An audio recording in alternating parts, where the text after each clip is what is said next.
gentlemen, the President of the United States.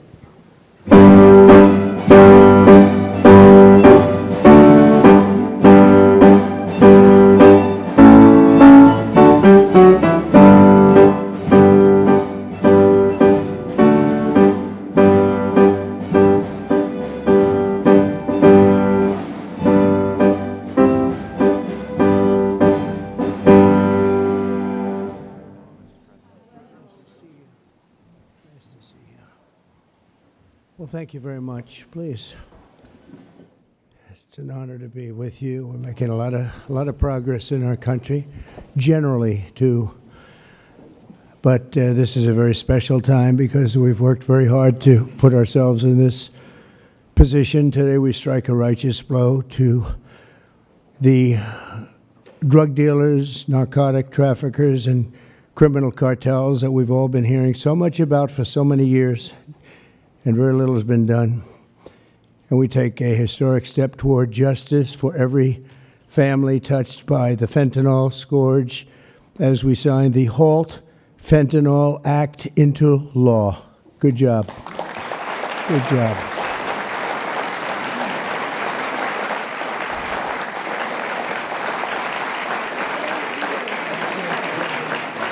We'll get him. We'll get him. Thank you very much.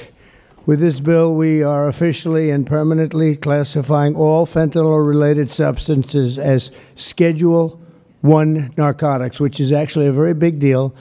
It doesn't sound like much. It's a big deal, as they will tell you, meaning anyone caught trafficking these illicit poisons will be punished with a mandatory 10-year minimum sentence in prison. We'll be getting the drug dealers, pushers, and peddlers off our street, and we will not rest until we have ended the drug overdose epidemic. And it's been getting a little bit better, but it's horrible. It's horrible. We're going to end it once and for all. And we're pleased to be joined on this occasion by my future DEA administrator. He's going to be a very important position, Terry Cole. Where's Terry Cole? Hello, Terry Cole. I hope you're as good as they say, Terry. I hope you're as good as Glenn Youngkin says, because it was his recommendation that got you this job. You better do a good job or I'm blaming Glenn. Glenn, I'm going to blame you if he's no good. And who the hell knows, but I have a feeling he's going to be great. Is he that good? All right, good. You better be good. But it was really, Glenn has had tremendous experience with Terry, and he said he's fantastic. He did the job like nobody that you've seen, and we take your word for it. Thank you very much, Glenn. Also with us is Secretary Kristi Noem, who's doing a fantastic job. Where's Kristi? Where are you? Kristi. Hi, Kristi. She is doing a great job with Tom Homan, who's fantastic. He's also central casting. He does serve the central casting role, too, doesn't he? And he's a great guy. Special Envoy Steve Witkoff. Steve, thank you very much. Thank you. Good job. And we have some good news on Gaza and good news on a couple of things that we're working on at a very high level. But you've done a fantastic job. Thank you very much. My nominee to lead the Office of National Drug Control Policy, Sarah Carter. Sarah, great reporter, too. She was a very tough and good reporter, and you've done a fantastic job. So now you'll be able to put all that experience to work. No more criticizing or anything else. You got to do it yourself, and you're going to do a great job, you know, as reporters do on occasion. Thank you very much. Thanks, Sarah. Good luck. Governors Glenn Youngkin, Jeff Landry, and Kelly Armstrong, where are you? Stand up. Great. Hi, fellas. Hi. How are you? And great friends of ours, Senators Chuck Grassley. Chuck, fantastic. You look fantastic. Looks like he's 44 years old. You look great, Chuck. We're proud of you. Jim Banks. Jim. Thank you, Jim. Good job. Good job. Ron Johnson. Ron, good. We've got that bill passed, Ron. We got it passed. Thank you for all your help, too. Ashley Moody. Ashley, thank you very much. Jim Risch. Thank you, Jim. And you're doing a great job on the committees, and you're getting them through, the people that we need, right? I appreciate it, Jim, very much. I urge him, like, Jim, you got to get going. No, Jim's been fantastic. Bill Cassidy, thank you, Bill, very much. Thank you very much. And Roger Marshall. Roger, thank you. And by the way, I have to say, John Thune called. He said, can you get my senators back? We're taking a vote, so we're going to go as quickly as you can. And if you feel like the urge, just get out. And we got to get all these bills signed, a lot of them related to what we're doing. So don't have the urge to stay. I won't be insulted if you walk out. But he just called. He said, could you get him back as soon as possible? Representatives Morgan Griffin, Brett Guthrie, Andy Biggs, Andy Barr, Buddy Carter, Addison McDowell, Troy Balderson. Hi, Troy. Randy Feenstra. Thank you, Randy. Scott Franklin, Tony Gonzalez, John Joyce, Dan Muser, Mike Carey, Scott Fitzgerald, Diana Harshbarger, Bob Latta. That's a good group of people. Hal Rogers, Mike Rowley, and Nick Langworthy. Thank you. We've got a lot of great people. That's a lot of political talent we have. A lot of political talent. Thank you very much. Thanks as well to State Attorneys General Brenna Bird. Thank you, Brenna, wherever you may be, because, you know, Brenna, she was the first one in that state to endorse Trump. Thank you very much. I don't forget those things, even though this is non-political today, okay? Alan Wilson, Chris Carr, and Marty Jackley. Thank you all very much. Thank you. So 6 months ago, we came into office and inherited the worst drug crisis in American history by far. They did nothing. For 4 long years, Joe Biden surrendered our borders to the most evil and vicious traffickers, networks, and everything else on the planet Earth, allowing foreign drug cartels to carve out a massive footprint on American soil. We were doing nothing. This open borders nightmare flooded our country with fentanyl and with people that shouldn't be here, some of the worst people on earth.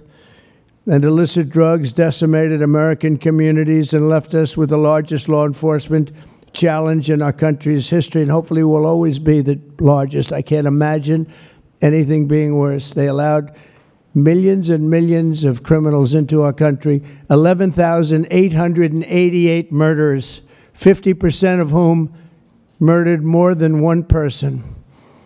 On day one of the Trump administration, we declared an all-out war on the dealers, smugglers, traffickers, and cartels. Within moments of taking office, I deployed the U.S. military to our border and unleashed the patriots of ICE and Border Patrol to defend our country from an invasion. This was an invasion. This wasn't people coming in. This was an invasion of our country, allowed to happen by people either that didn't care or were just stupid people. Stupid people. I also designated the Mexican drug cartels as foreign terrorist organizations.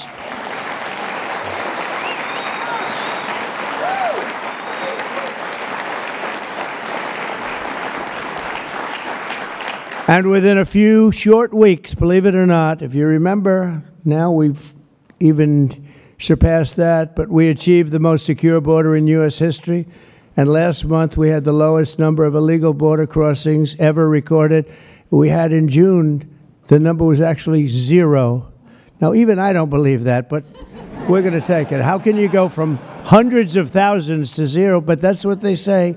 And these are very liberal people that do the recording, so I think we're going to have to take it. But the number was 0 in June. Can't get much better than that, right? On day one, I signed executive orders to create new Homeland Security task forces, marshaling the full power of federal law enforcement to eradicate transnational criminal networks and traffickers from our soil. We wanted them out.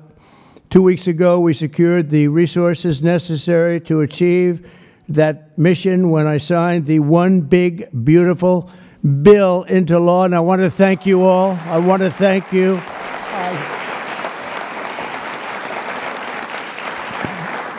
I want to thank you all. You did a great job. And you could go point after point how good it is. You know, they have just a hit against that. It's one of the biggest tax cuts in history. Biggest, really the biggest everything in history. We have things in terms of security, in terms of securing our country, taking care of our police officers, law enforcement, our ICE and Border Patrol patriots. I call them patriots because that's what they are. These are strong people, tough people that love our country. If they weren't tough, they wouldn't survive. But we do more for the country in that bill, I think, than just about any bill that's been passed. And we're going to have to start speaking about it because the Democrats use it. They say it represents death. How effective is that, right? That's pretty good. It represents that. That's all they have. They only have lies. It's the only thing they have. They don't have policy. They can't get people elected. They don't have good candidates. They don't have anything, but they do have two things. They stick together. They stick together like glue. And they always come up with a good little tagline. This tagline is death. And the death is them. We're the ones that are giving life. We're giving life with that bill. And there's so many good things, whether it's no tax on tips. Think of that. No tax on Social Security. No tax on overtime. If you buy a car, you want to buy a car, you get a deduction of interest on your mortgage. So think of that. Things that were never even a possibility. And then so much else in terms of health, in terms of providing care. It's really just a fantastic bill, and it's about time that we're going to start, and we'll start talking about it. But once we do, I think we're going to have the greatest midterm that you've ever seen, because this thing really is amazing. And I want to thank all of the senators in particular for getting it done, It also makes the largest investment in the U.S. Coast Guard since World War II, ensuring that we have assets and all of the assets needed to vanquish the cartels from the waterways of North America. We're building a lot of Coast Guard ships that go very speedily along the water, and they're very lethal. They're very powerful, and that's what we need, because a lot of it comes in as we block up the border. They start using the water. That's a good run. I could use that. They block up the border. We start using the water. And that's what happens. They start using the water. Who would think? They even actually developed small submarines. You saw that, right? Small submarines to get the drugs in. And it's incredible. But we've stopped them. I've also directed the Department of Justice to seek maximum sentences for fentanyl traffickers. We're going to absolutely do the maximum. Since my inauguration, the DOJ has seized over 4,500 pounds of fentanyl, which is a record, including with the enormous Sinaloa cartel bust in May, one of the toughest cartels out there, the largest fentanyl bust ever in United States history. And now with the signing of the Halt Fentanyl Act, in just a few moments, we are delivering another defeat for the savage drug smugglers and criminals and the cartels who have a tremendous amount to say about Mexico. If you want to be nice about it, I'm trying to be nice about it. They have very strong controls over Mexico, and we have to do something about that. Can't let that happen. The Mexican authorities are petrified. They're petrified to show up at their office. They're petrified to go to work because the cartels have a tremendous grip on Mexico and the politicians and the people that get elected. For years, the monsters who manufacture illicit fentanyl have sought to skirt legal restrictions by making minor variations of the chemical compound, and in the process, they've developed even more toxic versions of the drug. One common variant, known as carfentanil, it's becoming more and more common. It's 100 times more potent than the original version of fentanyl. Can you imagine? Look at what you have to suffer with the original. I mean, this is 100 times more potent.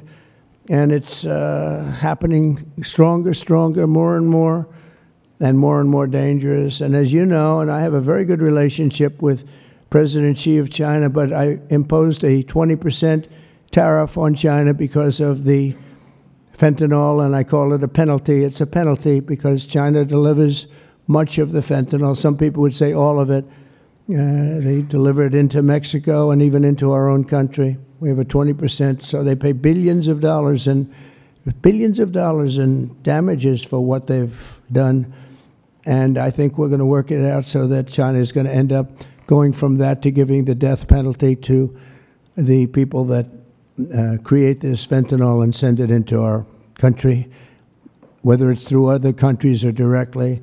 I believe that we would have had that deal a long time ago. I shook hands with them, and then we had a rigged election, and we had somebody else come in, and they didn't know anything about a deal for the death penalty. The death penalty is going to be imposed on people from China that make fentanyl and send it into our country. I believe that's going to happen soon. But as of today, all fentanyl-related substances will be banned forever, and those who traffic in these deadly poisons will be put behind bars for a very long period of time. We're joined today by just a few of the millions of families ravaged by this scourge, including Greg Swan from Michigan, who carries with him the heartbreaking loss of his beautiful son, Drew. Drew became addicted to opioids after being prescribed painkillers following a sports injury, got injured, and this is happening so much, got injured in sports and ends up, you leave the hospital a week later and you're addicted. But he fought through it and got himself clean. Then one day, Drew took a pill laced with fentanyl. He took it just casually, thought it would be okay, took a chance, and he thought it'd be okay, and it didn't work out, and he tragically lost his life. And Greg, I'd like you to come forward, and if you could just say a few words about your wonderful, wonderful son, please. Thank you, Mr. President. Honor of my life. Thank you very much. Thank you. Thank you so much, Mr. President. I will be brief. It's the honor of my life to be here, and Drew was the happiest day of my life was when he was born, and he always called me his hero to the day he died. And his passing ruined, I thought, my life, and every parent back here that I meet and in the audience, some of my friends, their life is gutted when they lose a kid. There's despair and there's hopelessness. But we've been able to find some repose in going out and advocating, and we want to hit every school in America. There's 26,727 of them. We want to go into every one. The kids are silent when they hear we lost somebody to this, and we tell our story, and they leave unequivocally ready to run away from fentanyl. I would just like to say thank you, Mr. President, for stopping the border crossings. Full stop, mic drop.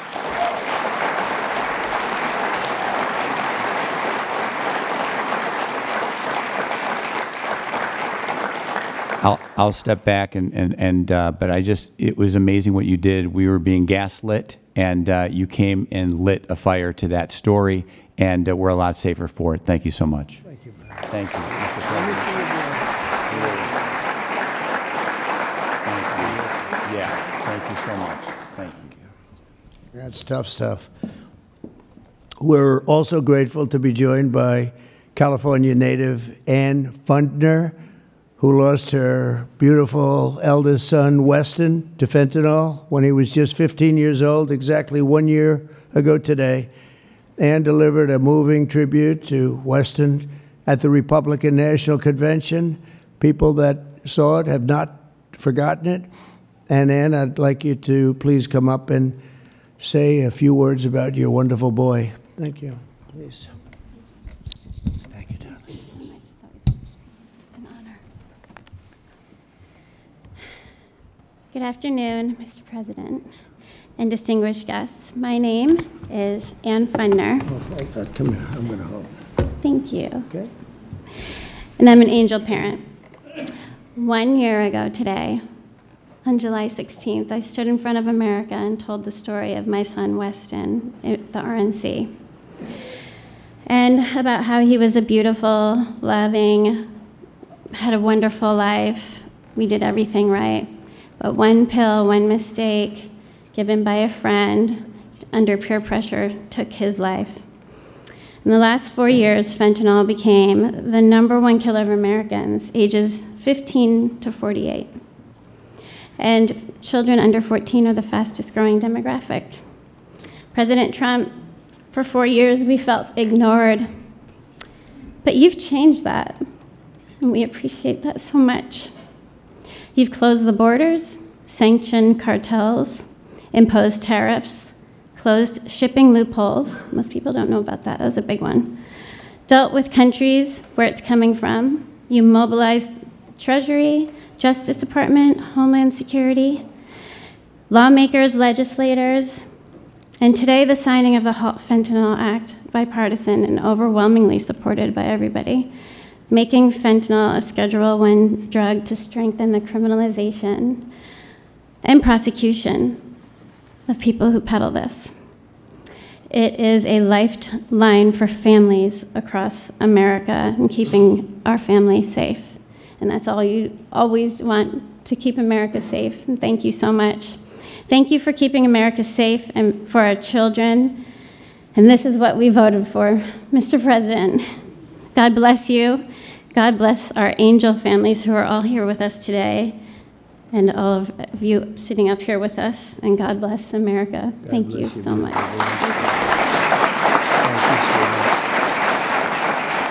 You can have that. Would you like that? I would love to give that to you. Thank you. Thank you very much.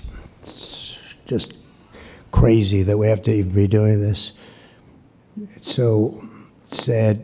Should be so unnecessary that we stand here for years and years doing the same thing over and over. It's terrible. A friend of mine, a longtime friend of mine, is Jackie Siegel, and her beautiful children, her husband David just passed away. David Siegel was a great developer, great developer, great guy, a friend of mine. But her children, Jordan, Jacqueline, and Drew, come from Florida. Jackie lost her beautiful daughter, Victoria, to drugs when Victoria was just 18 years old, a beautiful person. And this April, Jackie lost her sister, Jessica, to fentanyl. In her daughter's honor, Jackie founded Victoria's Voice. And I'd like to ask Jackie to come up and say a few words about her daughter, her husband, her family. She's comes from a great family, and they've been fighting this scourge for a long time. Thank you very much, Jackie.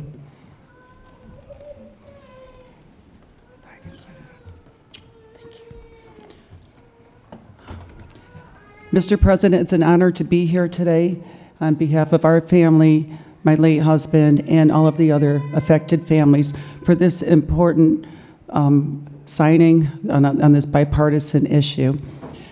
10 years ago, when our daughter, 18 years old, Victoria, she was 18, she passed away of a drug overdose. We formed the Victoria's Voice Foundation, and the Trump administration was very helpful in passing the CARA Act, which saved many lives back then, bringing out the Narcan.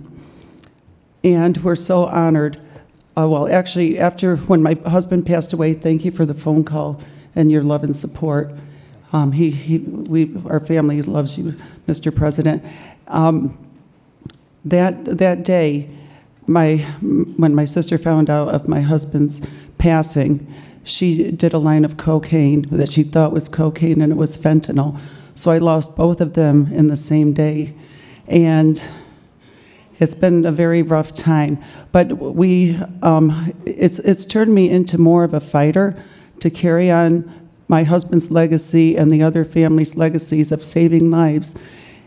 And so I'm turning my pain into passion. And also, on top of this, with the signing of this important the act that you're doing, we are joining with Victoria's Voice is joining with founding fathers, and we're going to start the Angel Army. So we're even growing even more under this Trump administration. Okay. We're going to spend the rest of our lives doing this. Thank you, Mr. President. Thank you, Jackie. Thank you. Very effective. Thank you for helping me.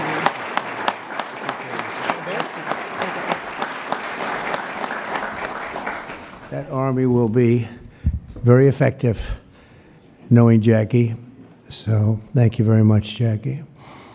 Everyone knows someone touched by the incredible crisis that we've all been watching all over the world. They're watching it. Other countries have the problem. But I don't think there are too many that have it more seriously than us. They come here, they rip us so badly, the cartels and all of the others, because we're sort of a rich country, and that's where the money is. So it happens. People say, why is it so much? Because we have money. We're richer than other countries, so they come here more. They take the money like taking candy from a baby.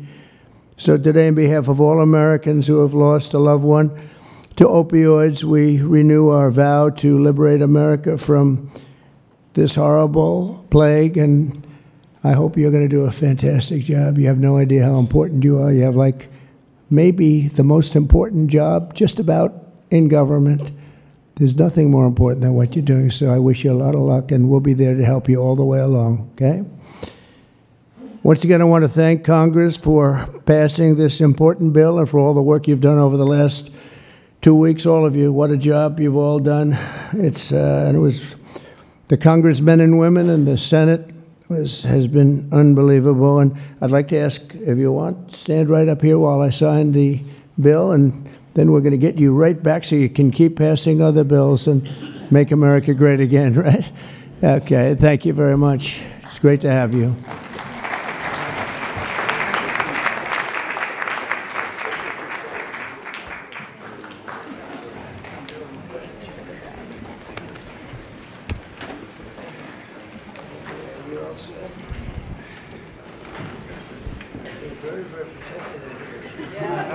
Very protected. You want to make sure it's signed. People behind you. And this is not an auto pen, right?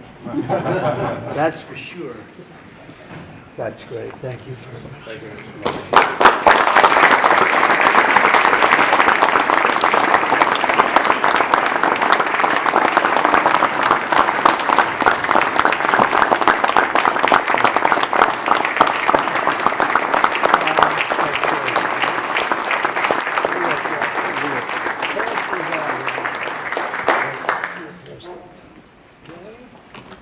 Pass them out. We'll give some to the back too. Okay, we'll just pass them out. Thank you very much, everybody. This is really an honor. Very important. One of the more important things that we'll ever sign, I suspect. And thank you all for the great job. Thank you. Thank you. Thank you very much, everybody.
Sir, do you think you're going to... If your Attorney General wasn't here, your FBI leadership, do you still have confidence in that team, sir? Total. Sir, what you appointing a special counsel to investigate the Jeffrey Epstein investigation? I have nothing to do with it.